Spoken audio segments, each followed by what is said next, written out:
নমস্কার সকলকে ইংরেজি নববর্ষের শুভেচ্ছা জানিয়ে শুরু করছি আজকের খবরের ডায়েরি। প্রবাসী ত্রিপুরাবাসী 2025-26 শীর্ষক সম্মেলন সোমবার অনুষ্ঠিত হয় আগরতলায়। এই সম্মেলনে রাজ্যের মুখ্যমন্ত্রী সহ অন্য বিশিষ্ট ব্যক্তিগণ অংশ নিয়েছেন। এই সম্মেলনে রাজ্যের বিভিন্ন উন্নয়নমূলক কাজকর্মের খতিয়ান তুলে ধরা হয়।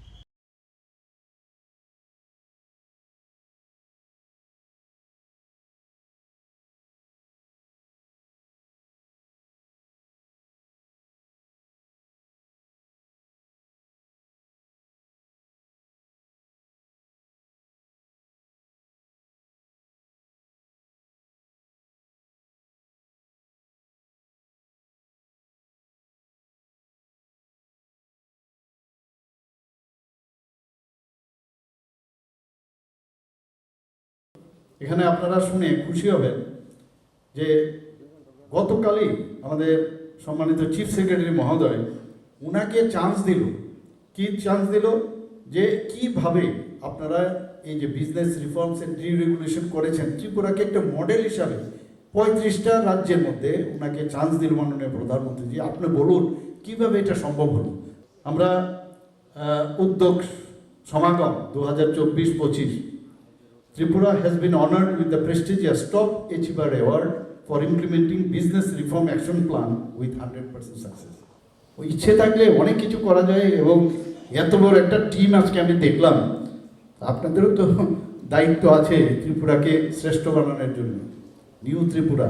এবং আমি শিওর যে আজকের যে এখানে আপনারা এসেছেন, আগামী দিন আপনাদের থেকে অনেক কিছু আমরা পাবো।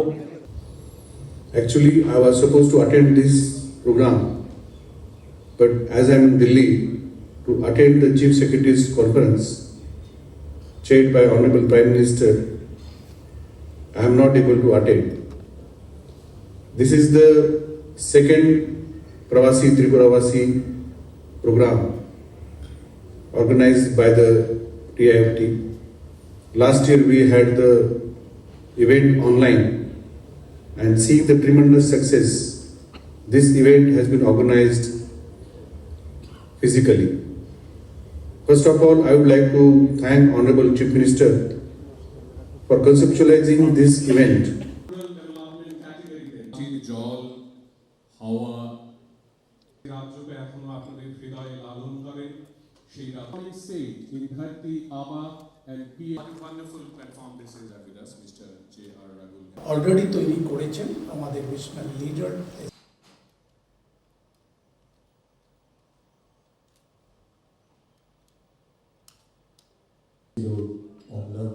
We would like to make the best of your More than 80 people have joined us to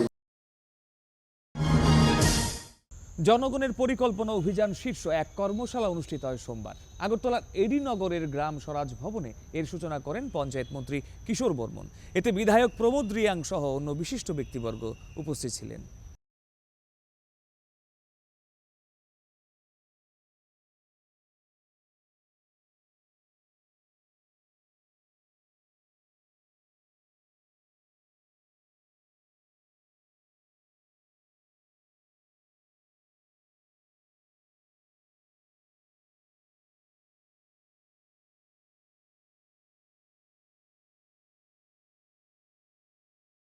প্রত্যেকটা পঞ্চায়েতের যেরকম বাৎসরিক বাজেট হবে, ঠিক সেরকম প্রত্যেকটা ব্লকের বাৎসরিক বাজেট হবে। প্রত্যেকটা জেলা পরিষদেরও সেই পঞ্চায়েত এবং ব্লকের নিরিখে, পঞ্চায়েত সমিতির নিরিখে সেখানে বাজেট হবে। এবং সবশেষে আমাদের যে পঞ্চায়েত দপ্তর পরিচালনার ক্ষেত্রে সারা ত্রিপুরাতে আমাদের যেই উন্নয়নমূলক গ্রামীণ স্তরের প্ল্যানগুলো থাকবে, সেগুলো বাস্তবায়নের ক্ষেত্রে কতটা বাজেটের প্রয়োজন সেটা যাতে আমরা সরকারের সামনে রাখতে পারি, সেই অনুসারে একটা পরিকল্পনা মাফিক যাতে আমরা কাজ করতে পারি। এবং যে পরিকল্পনার সঠিক বাস্তবায়ন, যেটা অনেক সময় বাজেটের ঘাটতির কারণে পরিকল্পনা এবং বাজেট দুটোর মধ্যে অসামঞ্জস্য থাকার ফলে আমরা সেটার সঠিক বাস্তবায়ন এর আগে আমরা করতে পারতাম না।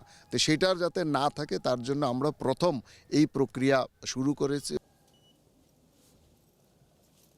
একবার করতালি হয়ে যাক, সকলে মিলে আমরা সত্যি উৎসাহিত এবং আনন্দিত মহোদয়ের উপস্থিতিতে। এবারে আমরা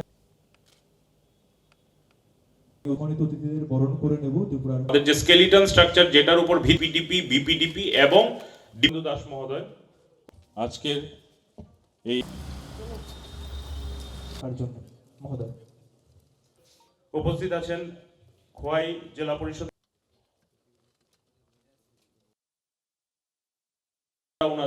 ওনাদের দৃষ্টিভঙ্গিটা রাখেন, ওনাদের ওপিনিয়ন। শুভম করোতি কল্যাণম আরোগ্যম ধন সম্পদা শত্রুবুদ্ধি বিনাশায় দীপ জ্যোতি নমস্তুতে। সহকারী সভাধিপতি মহোদয়, পবিত্র ত্রিপুরা বিধানসভার মাননীয় স্পিকার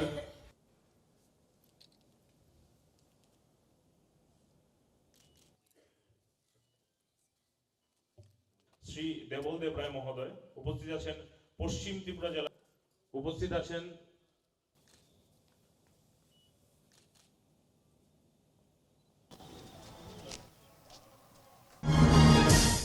সদ্য ফেলে আসা 2025 ইংরেজি বছরের শেষ দিকেই রাজ্য বিধানসভার অধ্যক্ষ বিশ্ববন্ধু সেন প্রয়াত হয়েছেন। গত আগস্ট মাসে তিনি বাধারঘাট রেল স্টেশন থেকে ধর্মনগর যাওয়ার পথে আচমকা অসুস্থ হয়ে পড়েন। উন্নত চিকিৎসার জন্য তাকে বেঙ্গালুরুতে পাঠানো হয়। সেখানে তিনি শেষ নিঃশ্বাস ত্যাগ করেন। রবিবার ধর্মনগর মহাশ্মশানে পূর্ণ রাষ্ট্রীয় মর্যাদায় তার শেষকৃত্য সম্পন্ন হয়েছে।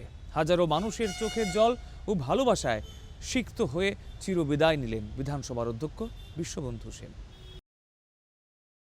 বেঙ্গালুরুর এক হাসপাতালে চিকিৎসারত অবস্থায় প্রয়াত হন রাজ্য বিধানসভার অধ্যক্ষ বিশ্ববন্ধু সেন। আজ তার মরদেহ বেঙ্গালুরু থেকে আগরতলায় নিয়ে আসা হয়। মহারাজা বীর বিক্রম বিমানবন্দরে রাজ্য সরকারের পক্ষে রাজ্য বিধানসভার অধ্যক্ষ বিশ্ববন্ধু সেনের মরদেহ গ্রহণ করেন উপাধ্যক্ষ রামপ্রসাদ পাল। তিনি বিধানসভার অধ্যক্ষ প্রয়াত বিশ্ববন্ধু সেনের স্মৃতিচারণ করেন। ওনার থেকে আমি অনেক ছোট, কিন্তু উনি আমাকে সবসময় সর্বদাই সম্মান দিয়েই আমি দেখেছি। উনি আমার সাথে কথা বলতেন, আমাকে নিয়ে বিভিন্ন সময়ে উনি সলা পরামর্শ করতেন এই বিধানসভার বিষয়ে। এটা সত্যি আমার জন্য বেদনাদায়ক। বীর বিক্রম বিমানবন্দর থেকে মরদেহ নিয়ে আসা হয় বিধানসভা ভবন প্রাঙ্গণে। 2023 সাল থেকে তিনি বিধানসভার অধ্যক্ষ। এর আগে 5 বছর তিনি ছিলেন বিধানসভার উপাধ্যক্ষ। রাজ্য বিধানসভা ভবন প্রাঙ্গণে বিশ্ববন্ধু সেনের মরদেহে পুষ্পার্ঘ্য অর্পণ করে শ্রদ্ধা নিবেদন করেন রাজ্যপাল ইন্দ্রসেনা রেড্ডি নাল্লু, মুখ্যমন্ত্রী ডাক্তার মানিক সাহা, বিধানসভার উপাধ্যক্ষ রামপ্রসাদ পাল, বিরোধী দলনেতা জিতেন্দ্র চৌধুরী সহ রাজ্য মন্ত্রিসভার সদস্য, বিরোধী দলের সদস্য এবং রাজ্য বিধানসভার কর্মীরা।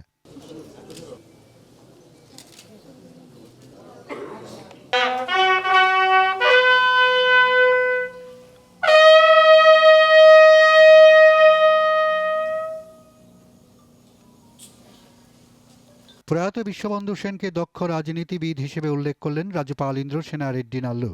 असेंबली के इश्यूज़ के ऊपर चर्चा करने के लिए आते तो अनेक इश्यूज़ के ऊपर उनका ध्यान था, एक्सपीरियंस था। वैसे बुजुर्ग आदमी हमारा अपना स्पीकर आज अपने पास नहीं है, फिर भी वो जो रूट्स इधर दे के गया है, जो स्पिरिट से काम करा है, वो स्पिरिट आगे ले जा सकते हैं। बाकी के प्रजा उनके आत्मा को भगवान শান্তি রাখে। মুখ্যমন্ত্রী ডাক্তার মানিক সাহা গভীর শোক প্রকাশ করে বলেন, রাজ্য বিধানসভার অধ্যক্ষ বিশ্ববন্ধু সেনের মৃত্যুতে রাজ্যের অপূরণীয় ক্ষতি হলো। যেভাবে অ্যাসেম্বলিকে উনি পরিচালনা করতেন সেটা সত্যি আমার সারা জীবন মনে থাকবে। এবং এরকম একজন বন্ধু আমরা হারালাম। ত্রিপুরা মানুষের তো লস হলেই, কিন্তু ব্যক্তিগতভাবে আমার একটা বিরাট লস হলো। আমি যেখানেই যাক, যেখানেই গেছেন, আমি ভগবানের কাছে প্রার্থনা করি, ওনার আত্মার সদ্গতি কামনা করি। পাশাপাশি ওনাদের ফ্যামিলিরকে আমি বলবো, ভগবানের কাছে প্রার্থনা করব ওনাদের যেন শক্তি দেয়। শোক প্রকাশ করেন বিরোধী দলনেতা জিতেন্দ্র চৌধুরী। আমি মতাদর্শগত রাজনীতিগত ফারাক এখনও, কিন্তু ব্যক্তিগতভাবে সেই শুরু থেকেই তার সাথে হৃদ্যতা ছিল। এবং তিনি যখন বিধায়ক ছিলেন, একটা যাত্রা গান বা এই সাংস্কৃতিক অঙ্গনের সাথে সম্পৃক্ত, তখন দেখতাম তিনি নিজের স্বরচিত এই কবিতা বা এরকম ডঙ্গে খুব সুন্দরভাবে তার বিধানসভা এলাকার বা রাজ্যের কথা তিনি বলতেন। বনমন্ত্রী অনিমেষ দেববর্মা এবং বিধায়ক রঞ্জিত দেববর্মা দুজনেই অধ্যক্ষ বিশ্ববন্ধু সেনের মৃত্যুতে গভীর শোক প্রকাশ করেছেন। ওনার প্রয়াণে যত আমাদের একটা গ্যাপ ভ্যাকিউম তৈরি হবে, এটাকে পূরণ করা যাবে না। And will miss him always. বিভিন্ন বিষয়ে যখন আলোচনা করতে চাই উনি আমাকে সুযোগ দিয়েছেন। আমরা আজকে একজন অভিজ্ঞ রাজনীতিবিদ এবং অধ্যক্ষ হিসেবে আমরা ওনাকে হারিয়েছি, এটা পূরণীয় নয়। মরদেহ নিয়ে যাওয়া হয় রাজ্য বিজেপির প্রদেশ কার্যালয়ে। সেখানে মুখ্যমন্ত্রী সহ বিজেপির রাজ্য নেতৃত্বরা তাকে শেষ শ্রদ্ধা নিবেদন করেন।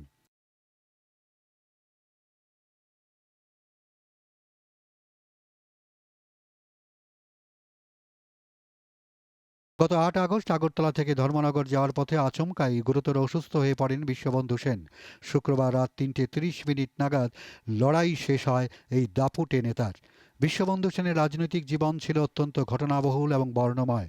সব মিলিয়ে বিশ্ববন্ধু সেনের মৃত্যুতে এক যুগের অবসান হল। দূরদর্শন সংবাদ, আগরতলা।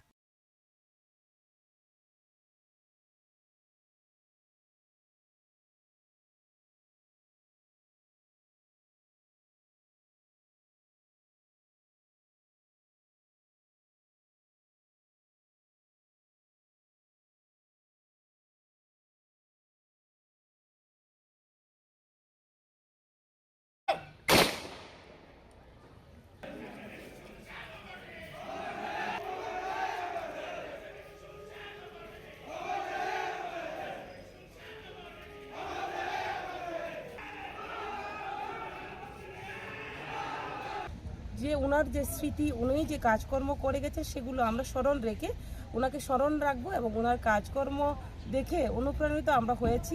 ওনার কাজকর্মে আরও যাতে এই ধর্মনগর এলাকাকে কীভাবে উন্নয়ন করা যায় সেটা দেখে সেটাকে লক্ষ্য রেখে আমরা আরও এই এলাকাকে কীভাবে এগিয়ে নিয়ে যাওয়া যায়, ত্রিপুরা রাজ্যকে কীভাবে এগিয়ে নিয়ে যাওয়া যায় সেই দিশাতেই সেই লক্ষ্যে আমরা কাজ করব। তার বিদেহী আত্মার চিরশান্তি কামনা করি। বিশ্ববন্ধুদা যেখানেই থাকবেন যেন শান্তিতে থাকেন এবং তার পরিবার পরিজনদের যেন ঈশ্বর শক্তি দেন তার এই দুঃখ বেদনা কাটিয়ে ওঠার। বিশ্ববন্ধু সেন আমাদের সকলের হৃদয়ের মধ্যে থাকবে। আমরা তার শূন্যতা কখনোই আমরা অনুভব করব না। আমরা সবাই মিলে ওনার যে আকাঙ্ক্ষা ছিল, যে প্রত্যাশা ছিল, যেভাবে মানুষের পাশে কাজ করবেন, সেগুলো যেন আমরা করতে পারি। রাজ্যের সর্বস্তরের মানুষের জন্য সুলভ, গুণগত ও সময়োপযোগী স্বাস্থ্য পরিষেবা নিশ্চিত করার লক্ষ্য নিয়েই শুরু হয়েছে মুখ্যমন্ত্রীর নিরাময় আরোগ্য অভিযান। বুধবার আগরতলার প্রজ্ঞা ভবনে এর সূচনা করেন মুখ্যমন্ত্রী।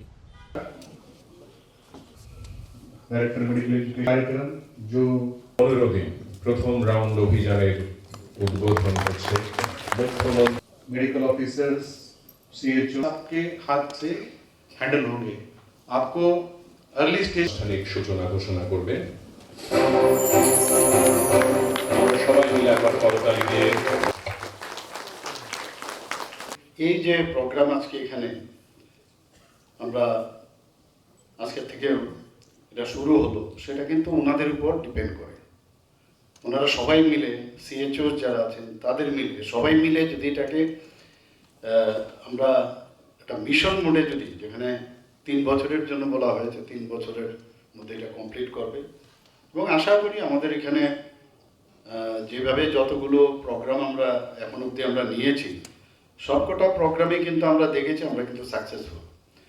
তেলিয়ামুড়াতে আমি গিয়েছিলাম, যেটা কিরণজি বলছেন যে সেখানে মাস্কার যে 8.0, যখন সেখানে আমরা 100, এর আগের বছর মাস্কার যেটা 7.0 আমরা করেছিলাম, সেখানে কিন্তু 100% আমাদের টার্গেট যেটা ছিল 100% আমরা কিন্তু অ্যাচিভ করেছি। এবার আমি বলেছি যে 100% এবার আমাদের অ্যাচিভ করতে হবে। যদি আমরা আগের থেকে প্রিভেনশন নিই, তাহলে এই যে ডিজিজ স্টার্ট হওয়ার আগে স্টার্ট যাতে না হয়, তার জন্য এটা খুব ইম্পর্টেন্ট। নিজেদের জীবনশৈলী, আমরা জানি যে আমাদের সমস্যা হবে, তারপরেও কিন্তু আমরা আমাদের জীবনশৈলী পাল্টাই না। যাতে করে যদি আমরা এগুলোর থেকে আমরা বাঁচতে পারি, তাহলে leading to high quality of life, আমাদের কোয়ালিটি অফ লাইফ কিন্তু অনেক বেটার হবে। জাতীয় সড়কের পাশে যাত্রীদের সুবিধার জন্য 5টি হাইওয়ে ফরেস্ট রেস্ট রুম চালু করল বন দপ্তর বুধবার। এদিন এক অনুষ্ঠানে ভার্চুয়ালি এর সূচনা করেন বনমন্ত্রী।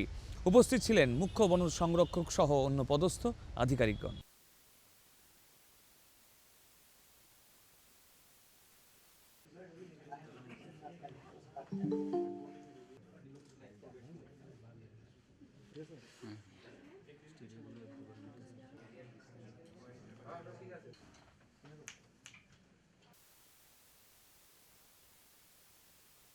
Good roadside toilets like that of the airport.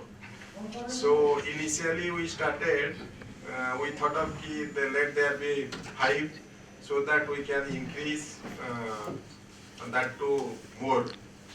So initially we have last year 24-25 already 5 have been constructed with that aim and objective. Highway দিয়ে অনেক পথচারীরা ওনারা আসা যাওয়া করেন, কিন্তু দেখা যায় যে তাদের প্রস্রাব বা পায়খানা করার জন্য কোনো সুবিধা থাকে না।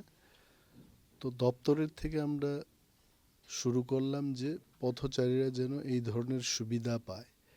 ক্লিন হাইওয়ে টয়লেট বা রেস্টরুম আজকে থেকে আমরা শুভ সূচনা করছি, যাতে করে রাজ্যের মানুষ যারাই হাইওয়ে দিয়ে আসা যাওয়া করছেন তারা সেই সুবিধাটুকু পায়। 10 টাকা দিয়ে এটা ব্যবহার করতে হবে। জেএফএমসির মেম্বাররা এটা পরিচালনা করবেন, কারণ এটাকে যদি পরিষ্কার করতে হয় ন্যাফথালিন বা ইত্যাদি বিভিন্ন ধরনের কেমিক্যালস ইউজ করতে হবে। পরিষ্কার পরিচ্ছন্ন রাখার জন্য মেইনটেনেন্স একটা থাকে, তো তার জন্য যে কেউই সেটা ইউজ করবেন 10 টাকা দিয়ে এটা হবে। ত্রিপুরা সরকার এবং ভারতীয় আবহাওয়া দপ্তর আবহাওয়া স্থিতিস্থাপকতা বৃদ্ধিতে সহযোগিতা করছে, আর সেই লক্ষ্যেই বিলোনিয়ার নতুন উপালা রাডার স্থাপন করা হচ্ছে। বুধবার মুখ্যমন্ত্রীর উপস্থিতিতে রাজস্ব সচিব ব্রিজেশ পান্ডে ও IM director general doctor Mrityunjay মহাপাত্রের মধ্যে এই ব্যাপারে এক সমঝোতা হয়। meteorological government of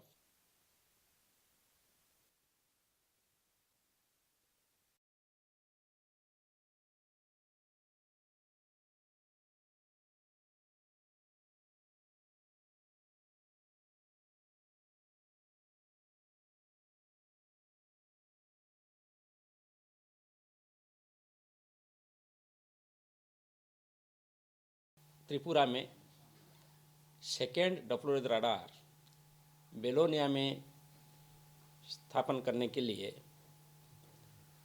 एक समझौता किए हैं।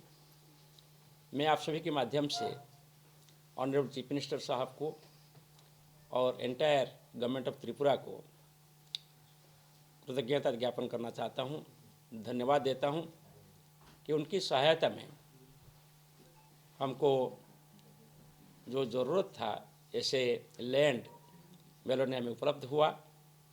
इसको लेकर अभी काम शुरू हो रहा है और अगले 2-3 महीने में बेलोनिया में जो second Doppler radar Tripura state के लिए एस्टैब्लिश होगा। जो बेलोनिया में एक नया जो डॉप्लर वेदर रडार इस्टेब्लिश किया जाएगा, तो उससे संबंधित उनकी तरफ से एक रिक्वेस्ट आई थी कि उनको लैंड की ज़रूरत है। तो ऑलरेडी कैबिनेट ने ऑलरेडी लैंड अप्रूव कर दिया था और 22 शतक यानी कि 0.22 एकड़ लैंड हमने उनको दे दिया है। और आज के प्रोग्राम में ऑनरेबल सीएम की अध्यक्षता में एक छोटा सा हमने प्रोग्राम हुआ था उनके रेजिडेंस में, और वहाँ पर जो लैंड का जो रजिस्ट्रेशन था उसकी जो मतलब जो डीड थी वो एक्सचेंज किया और हमने हैंडओवर कर दिया है।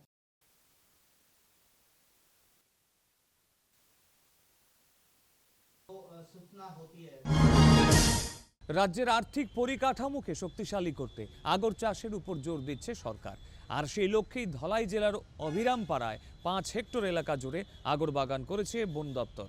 এই বাগানে 6000 আগর গাছ রয়েছে। আমবাসা থেকে আগরতলা যাওয়ার পথে 8 নম্বর জাতীয় সড়কের হাদুকলক এলাকা থেকে বাঁদিকের রাস্তা ধরে অল্প কিছুটা পথ অতিক্রম করলেই চোখে পড়বে এক অপূর্ব দৃশ্য।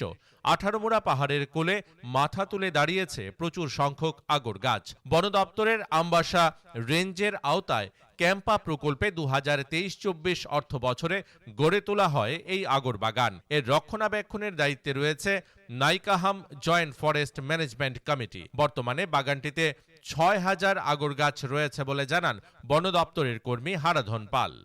23-24 অর্থ বছর এই ক্যাম্পা প্রকল্পে এখানে এই নাইকাহাম জেএফএমসির অন্তর্গত 5 হেক্টর জায়গাতে আমরা আগর বাগান গড়ে তুলি। তো এখানে এই আগর বাগান থেকে এই যে এখানে কমিটি সুফল পাইতে গেলে অন্তত 15-20 বছর, আর এখানের কমিটির পুরা সহযোগিতা এবং এই সাহায্যেই আমি এখানে বাগানটারে বর্তমানে এতটুকু সুন্দরভাবে গড়ে তুলতে পারছি। বাগানটি গড়ে ওঠায় জেএফএমসির সদস্যরা এখন নিয়মিত কাজ পাচ্ছেন, আর উৎপাদন শুরু হলে 32 পরিবার আর্থিকভাবে স্বাবলম্বী হয়ে উঠবে বলে জানান জেএফএমসির সভাপতি উগ্রসেন রিয়াং সহ অন্যান্য সদস্যরা। 5 হেক্টর আগর বাগান ফরেস্ট ডিপার্টমেন্ট থেকে করা হয়েছে। এই লাগিয়া আমরা গরিবের লাগিয়া, আমরা কমিটির লাগিয়া আগর বাগান এরম যদি সাকসেস করে দিলে আমরা উপকৃত, অনেক গরিবের লাগিয়া উপকৃত হয়, কাজকর্ম পাই।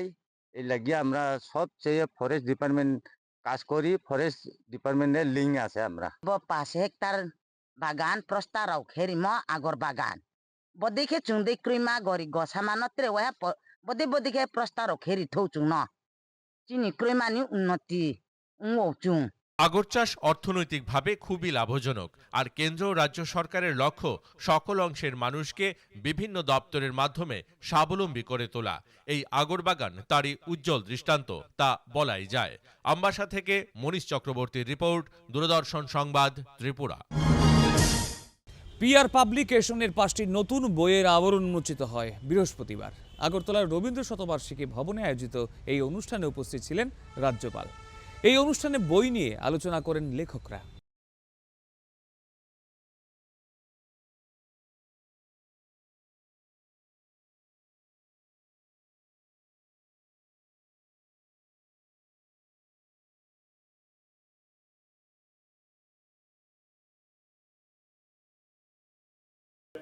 For Tripura, inviting the world to not just to see our beauty but to taste it.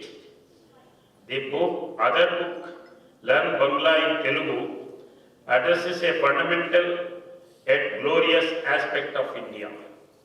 Our linguistic diversity, it represents the intellectual and cultural bridge that we as Indians are constantly building. In our own Tripura, we live this reality every day. We are a vibrant tapestry of languages, each thread essential to the whole Bengali. With its rich literary tradition, is a language of administration and widespread communication. Alongside its stand Kakorok, the heartbeat of our indigenous communities.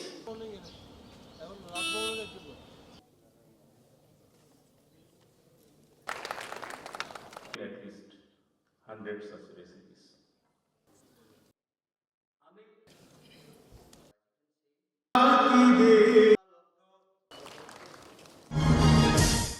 গুটি গুটি পায়ে ত্রিপুরা মধ্যশিক্ষা পর্ষদ 50 বছর পার করল।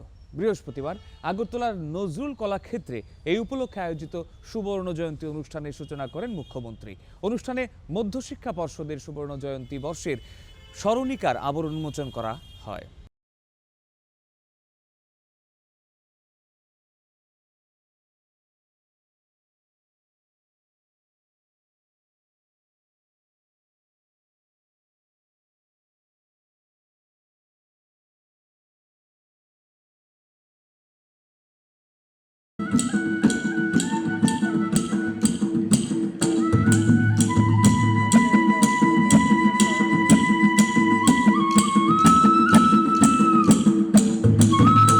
এই AI এর কিন্তু আরও সাবধানতা অবলম্বন করতে হবে। আজকাল এআইকে নিয়ে না হয়ে অনেকে এটাকে দুর্ব্যবহারও করছে, মানে অন্যভাবে ব্যবহার করছে এটা।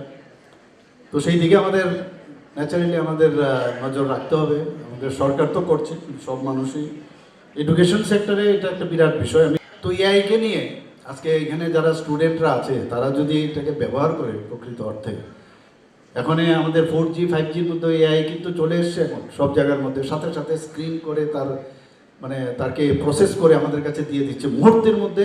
এখন সব মানে আমাদের কাছে ইনফরমেশন চলে আসে, কাজে এখন মানে খুব ফাস্ট গতিতে কিন্তু চলছে। যখন আমরা এই মানব জীবনের সর্বোচ্চ লক্ষ্য ভগবানকে প্রাপ্ত করিনি, তারপরে আর কিছু প্রাপ্ত করা থাকে না।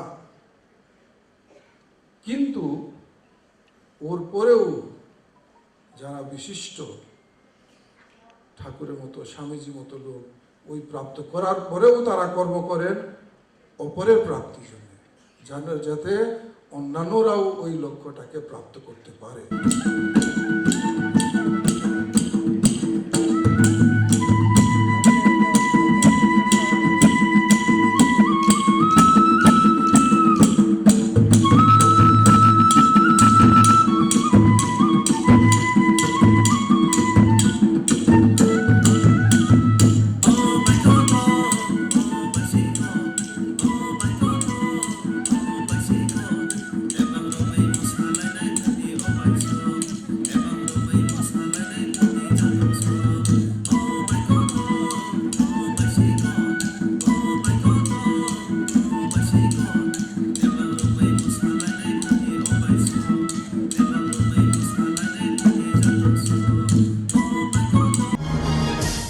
কথা সাহিত্যিক অদ্বৈত মল্ল বর্মনের ১১২তম জন্মজয়ন্তী যথাযোগ্য মর্যাদায় উদযাপিত হয়েছে।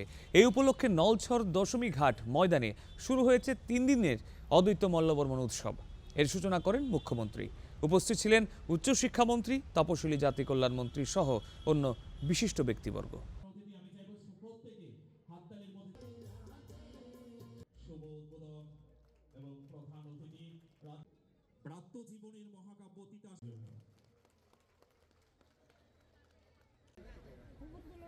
চলুন এই পর্বে আমরা স্বাগত বক্তব্যে যাব।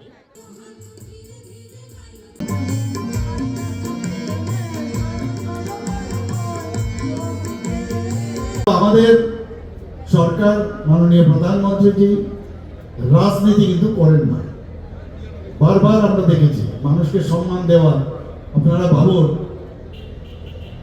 যে এসটি সম্প্রদায়কে কোথায় উনি নিয়ে গেছেন। আমাদের বিভিন্ন যখন কোনো বিষয় দাঁড়ায়, আমাদের কমিটি হোক যে কোনো জায়গায়, সবসময় বলে এসসি সম্প্রদায়ের আছে কিনা, এসটি সম্প্রদায়ের আছে কিনা। সবসময় কিন্তু এইগুলো কিন্তু আগে ছিল না, যে সবাইকে আপলিফ্ট করতে হবে, সব মানুষকে একসাথে নিয়ে যে চলা, সেটাই একমাত্র ভারতীয় জনতা পার্টির যে সরকার, নেতৃত্বাধীন সরকার, তারাই করতে পারে। সেটা কিন্তু আমি মুখে বলছি না, যখন ওনার সাথে আমরা কথা বলি সেখানেও আমরা দেখেছি। আজ এ পর্যন্তই। আগামী সপ্তাহে আবার দেখা হবে খবরের ডায়েরিতে। ভালো থাকুন, সুস্থ থাকুন, আমাদের সঙ্গে থাকুন। ধন্যবাদ।